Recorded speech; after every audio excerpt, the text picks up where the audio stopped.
Imagine un endroit qui, depuis des millénaires, n'a permis à aucun être humain de poser le pied sur son sommet. Une montagne qui n'est ni la plus haute du monde, ni la plus dangereuse, et pourtant, elle reste totalement invaincue. Un lieu où, selon de nombreux témoignages, le temps semblerait s'écouler plus rapidement. Un endroit d'où naissent 4 fleuves gigantesques, s'écoulant presque parfaitement vers les 4 points cardinaux. Un lieu où des moines parlent depuis des générations de forces qui dépassent notre compréhension. C'est précisément de cet endroit dont nous allons parler aujourd'hui. Restez jusqu'à la fin, car ce que vous allez découvrir remet en question tout ce que nous pensons savoir sur la nature, la géographie et peut-être même sur la réalité elle-même. Et si vous aimez les histoires mystérieuses qui interrogent les limites du possible, abonnez-vous dès maintenant à la chaîne et activez les notifications. Ici, nous explorons régulièrement les plus grandes énigmes de notre planète. Commençons par une nouvelle particulièrement marquante pour les hindous et les bouddhistes en Inde. Dans 2 mois, ils pourront entreprendre un pèlerinage vers le mont Kailash, directement depuis l'Inde. Jusqu'à présent, les pèlerins devaient y passer par le Tibet pour débuter leur voyage spirituel. Très bientôt, cela changera. Pour des millions de croyants, il s'agit d'un moment historique. Le mont Kailash est l'un des lieux les plus énigmatiques de la Terre. Niché au cœur de l'Himalaya tibétain, il s'élève comme un monument aux proportions presque parfaites. Depuis le début de l'histoire humaine, personne n'a jamais réussi à atteindre son sommet. Pas un seul alpiniste n'est revenu en affirmant avoir conquis cette cime. Mais ce n'est pas l'aspect le plus troublant de cet endroit. Depuis des milliers d'années, des moines, des pèlerins, des scientifiques et des explorateurs rapportent des phénomènes inexpliqués autour de cette montagne, des événements étranges, des expériences défiant toute explication rationnelle. Ces dernières années, des moines tibétains vivant depuis des décennies à proximité du Kailash ont commencé à partager plus ouvertement leurs convictions concernant ce qui s'y produirait réellement. Et leurs récits sont loin d'être rassurants. Voici l'histoire de l'un des plus grands mystères non résolus de notre planète, et d'une vérité potentiellement cachée sous nos yeux depuis des siècles, la montagne jamais gravie. Le Kailash ne ressemble pas à une montagne ordinaire formée uniquement par des processus naturels. Sa forme paraît trop parfaite, trop équilibrée, trop symétrique. Les êtres humains ont pourtant escaladé des sommets bien plus élevés et bien plus périlleux. Le Mount Everest a été gravi plus de 10 000 fois. Le K2, considéré comme encore plus dangereux que l'Everest, a lui aussi été conquis à de nombreuses reprises. Pourtant, le Mount Kailash, qui ne figure même pas parmi les 100 plus hauts sommets du monde, demeure inviolé, et ce n'est pas faute d'avoir essayé. Pendant des siècles, différentes expéditions ont tenté d'atteindre son sommet. Toutes ont échoué. Certaines ont fait demi-tour volontairement. D'autres ont été contraintes d'abandonner face à des obstacles qu'elles ne parvenaient pas à expliquer. En l'an 2001, la Chine a officiellement interdit toute ascension du mont Kailash, à la demande de groupes hindous et bouddhistes qui considèrent la montagne comme sacrée. Mais bien avant cette interdiction, le Kailash était déjà réputé impossible à gravir. Des alpinistes faisaient état de changements météorologiques soudains et violents surgissant sans avertissement.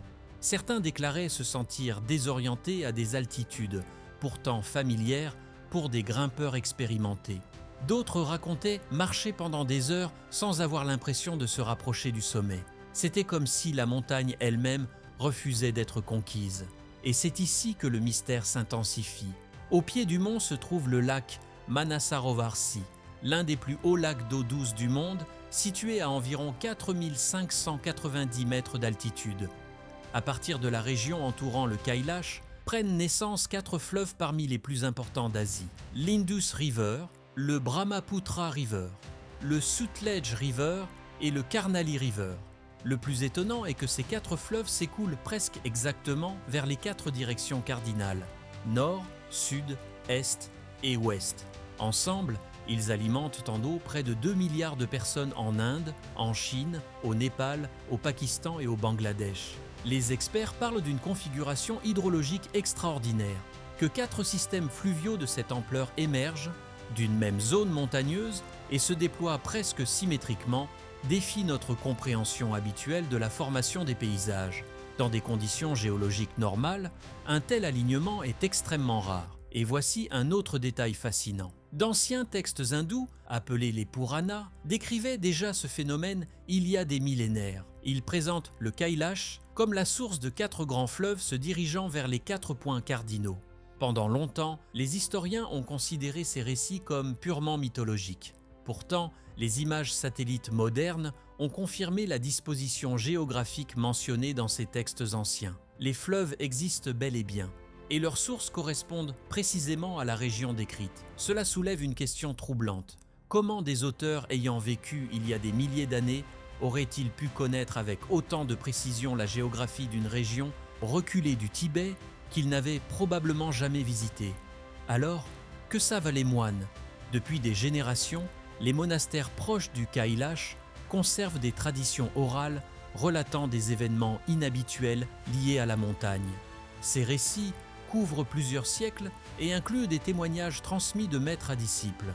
Ces dernières années, notamment après l'intérêt croissant de la communauté scientifique internationale, certains moines ont commencé à partager plus ouvertement certains éléments de ces traditions. Et ce qu'ils décrivent est profondément dérangeant. Plusieurs personnes, sans s'être concertées, affirment avoir vécu la même expérience.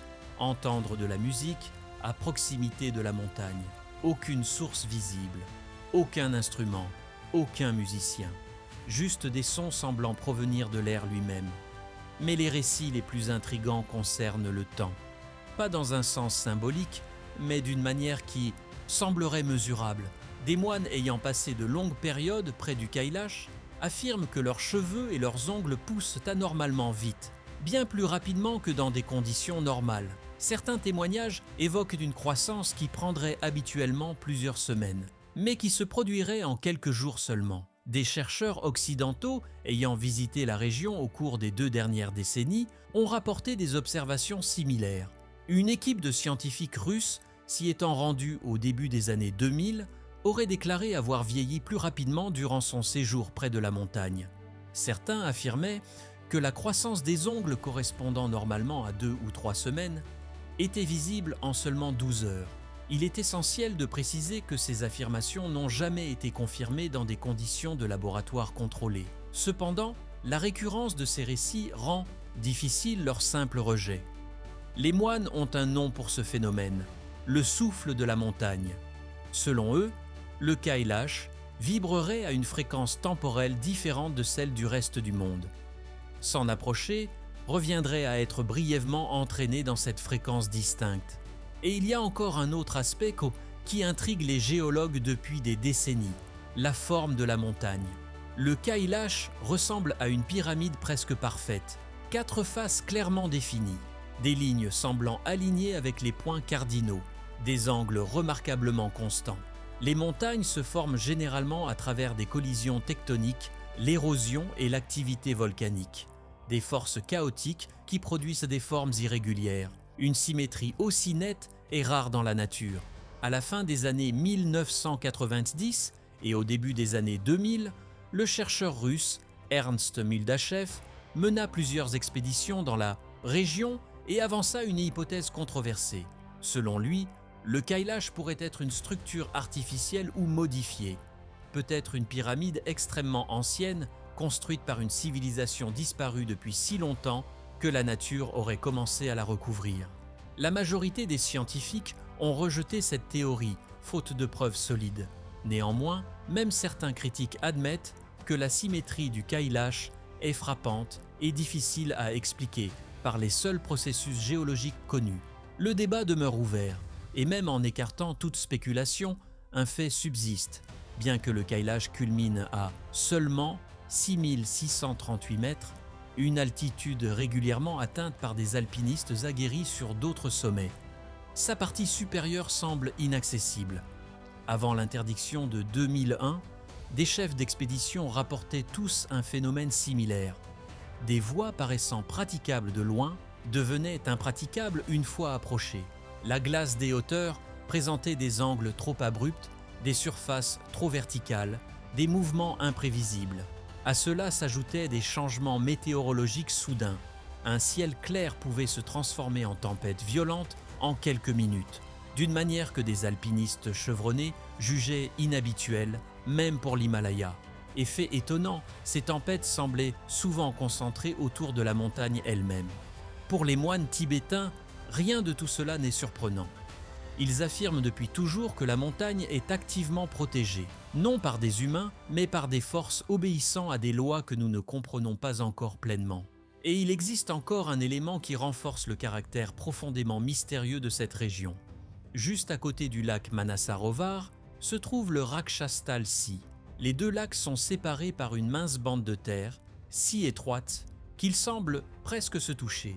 Pourtant, ils sont radicalement différents. Le Manasarovar est un lac d'eau douce, réputé pour sa surface calme et son eau limpide. Pour des millions de pèlerins, il représente la pureté spirituelle. À l'inverse, le Rakshastal est un lac salé, souvent agité par des vents puissants. Là où le Manasarovar évoque la paix et la lumière dans les anciens textes hindous, le Rakshastal est associé à des forces plus sombres, notamment au roi démon Ravana. Ce qui intrigue davantage, c'est que les caractéristiques physiques réelles de ces deux lacs semblent correspondre aux descriptions symboliques conservées depuis des millénaires. L'un incarne la sérénité, l'autre la turbulence. Au-delà de ces contrastes visibles, les recherches modernes ont apporté d'autres éléments troublants.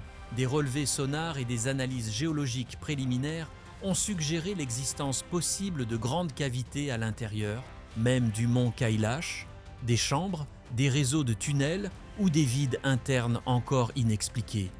Ces résultats n'ont pas été définitivement confirmés, mais ils ont émergé lors d'études consacrées aux schémas sismiques inhabituels observés dans la région. Les ondes sismiques traverseraient la montagne d'une manière différente de celles constatées dans d'autres sommets voisins de l'Himalaya. Certains chercheurs ont donc envisagé que l'intérieur du Kailash pourrait ne pas être totalement massif. Depuis des siècles, les habitants de la région parlent de mondes cachés sous la montagne, de royaumes invisibles accessibles uniquement à ceux qui ont atteint un certain niveau d'évolution spirituelle. Longtemps, ces récits ont été considérés comme de simples métaphores religieuses. Aujourd'hui pourtant, la géologie moderne n'a ni confirmé ni totalement infirmé l'existence de telles structures internes. En l'an 2025, plusieurs érudits tibétains et moines de la région du Kailash ont attiré l'attention internationale en faisant des déclarations publiques.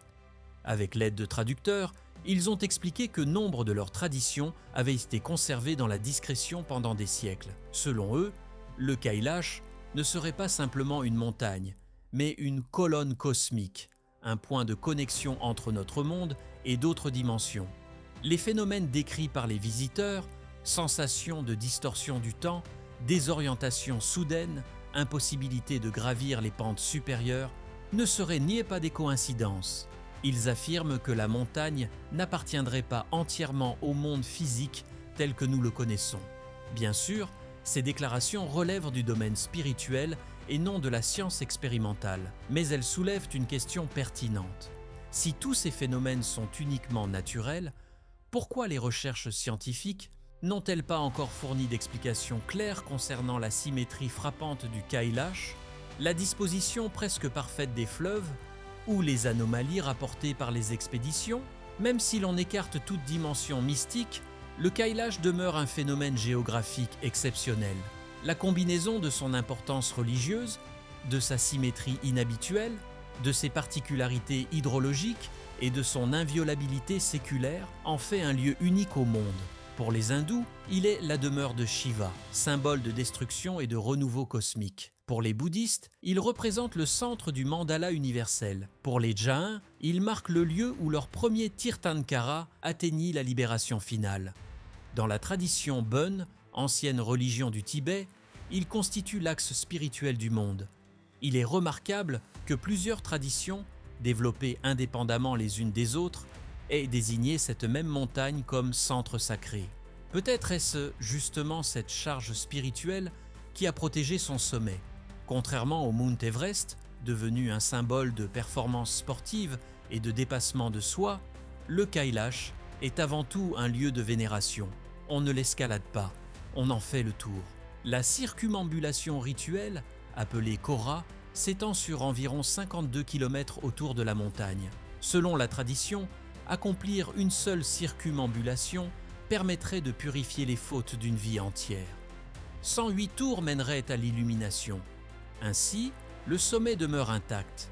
Certaines rumeurs suggèrent même que des alpinistes célèbres auraient refusé des opportunités de tenter l'ascension, non par crainte, mais par respect. L'idée de profaner un lieu sacré pour des milliards de personnes dépasse toute ambition personnelle.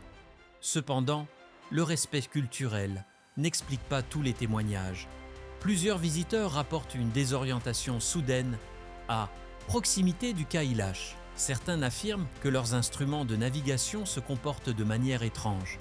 D'autres décrivent des rêves particulièrement intenses ou une impression intérieure difficile à définir.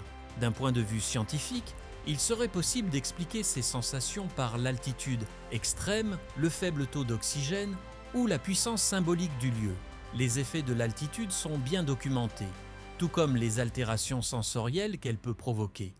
Pourtant, la constance des récits à travers les générations continue d'alimenter le débat. Peut-être que la vérité se situe quelque part entre mythe et science.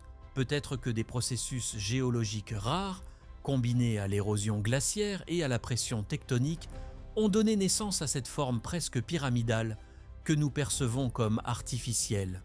Peut-être que certaines expériences attribuées à des distorsions temporelles relèvent encore de phénomènes physiologiques mal compris, ou peut-être que le Kailash nous rappelle simplement qu'il existe des limites que l'être humain ne doit pas nécessairement franchir. Dans un monde où les satellites cartographient chaque recoin du globe et où des drones survoltent les régions les plus isolées, l'existence d'une montagne jamais gravie semble presque anachronique. Et c'est précisément pour cela qu'elle nous fascine.